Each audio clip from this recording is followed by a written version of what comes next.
Here is a regular functional torsion spring on one of my garage doors.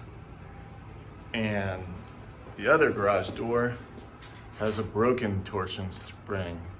I called the guy on the sticker here on the door, and he said in order to come in and do this repair, it would cost $209 and they could come and do it the next day. I'm gonna try to do it with my assistant Annie here. Hi.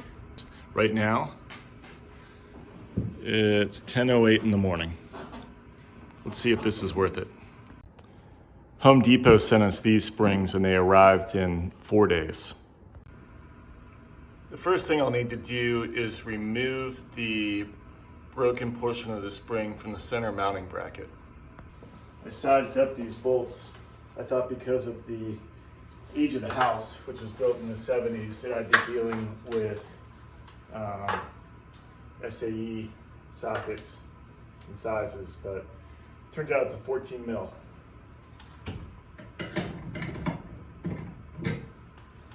That's too long.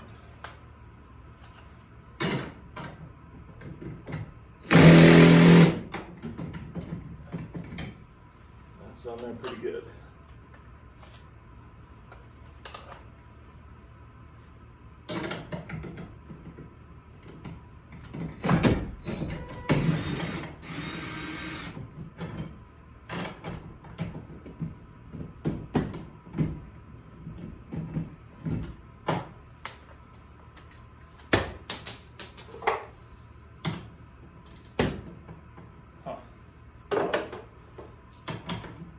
That one's not 14 mil.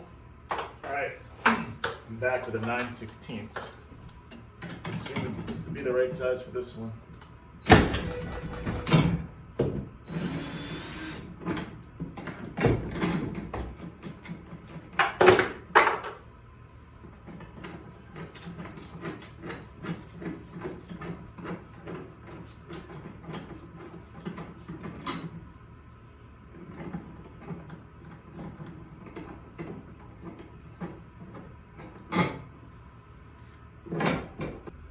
Now the next step is to loosen these keys on both the side of the spring and on the drum there on the end.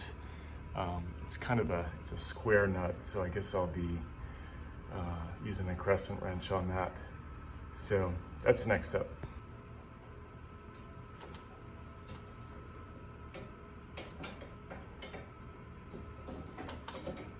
All right. That's pretty easy. Then the next thing you're gonna want to do is to also release run through the keys on the other wheel. Now the other thing you need to do is take these wires out and kind of set them aside. My wires came out when the door fell down, which I guess was at some point in the middle of the night.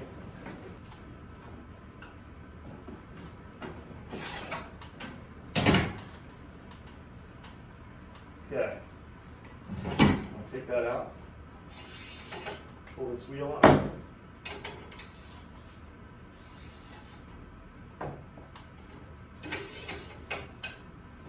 Take out the broken piece of the spring.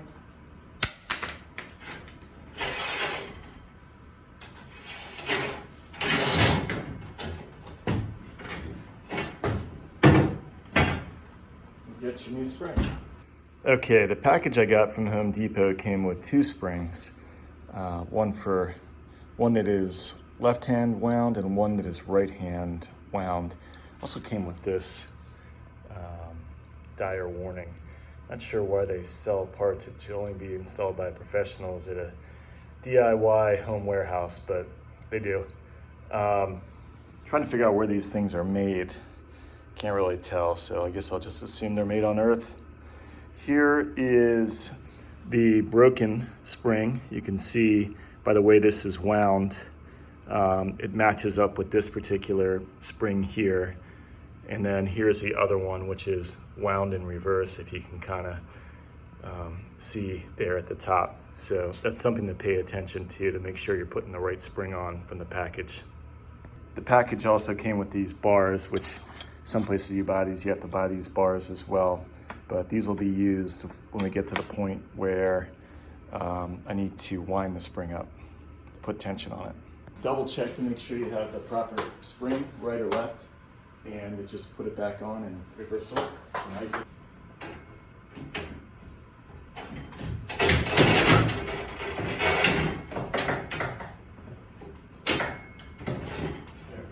This tolerances on the end cap is pretty tight. All right, got that in. This goes back on the way it came out. Slide it across. Wheel goes back on. Slide that back out. All right. Plastic piece. It's not super durable. That it's set to last, I guess, 10,000 cycles. I didn't see that before I ordered the parts, so I'm just basically just putting a steel one on or replacing this. I'm just going to go back and it looks fine. It doesn't look like it's worn out. So put that back in. All right, bottom one is 9/16. Top one is 14 mil. Put a little mark on to indicate which one was which. Get hand tight here first. All right, let's crank this one down. Swap the sockets.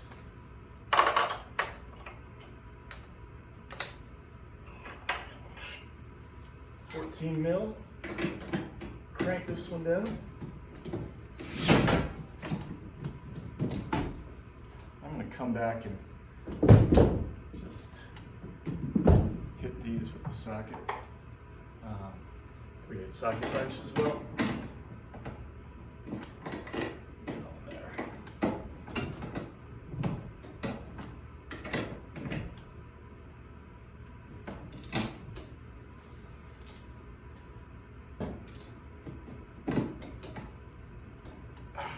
All right.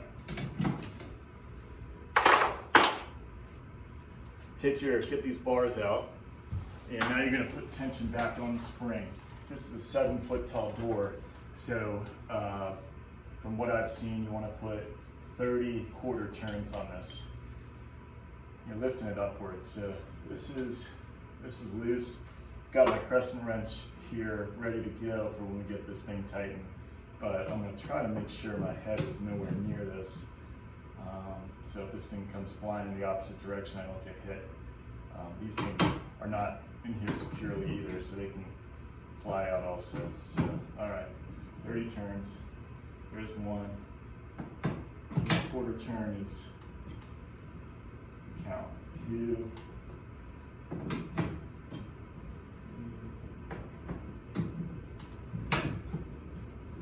4. 26. 27. 28.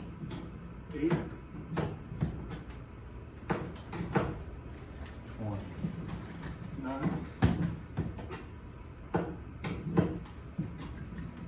30. All right. So we got the proper number of turns on there. Keep your face out of the way. Put some turns on these keys. Get them tightened down. I probably will. Get this one out.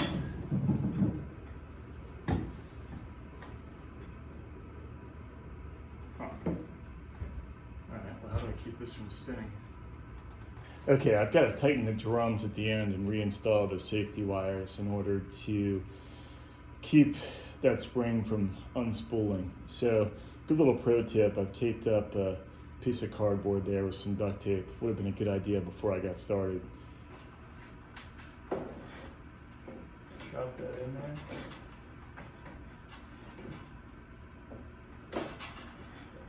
And start winding. Just keep it in that channel.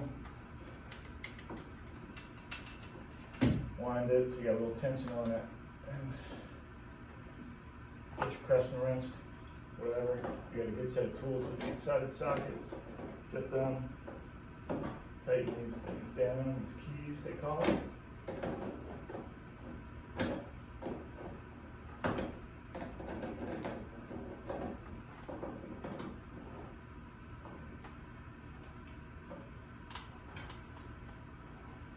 Okay, that's one. Now do the same thing on the other side.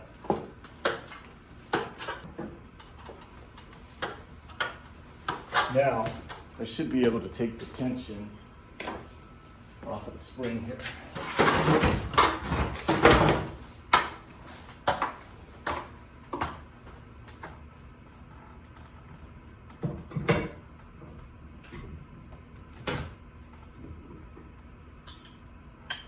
Okay.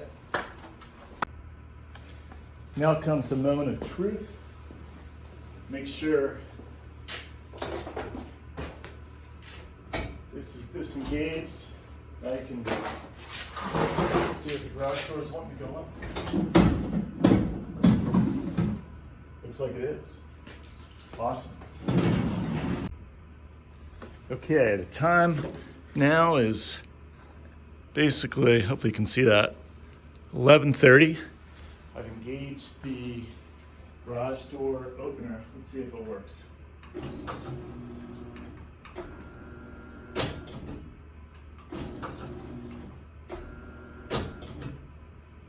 Not yet, hold on.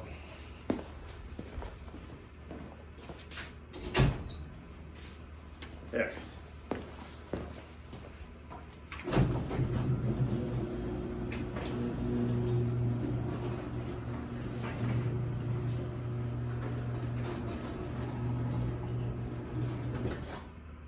Success.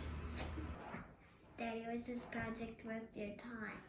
I'd say yeah. It required very few tools, no specialty tools other than what came with the springs, and it cost me about a third of what it would cost to have a professional come and do it.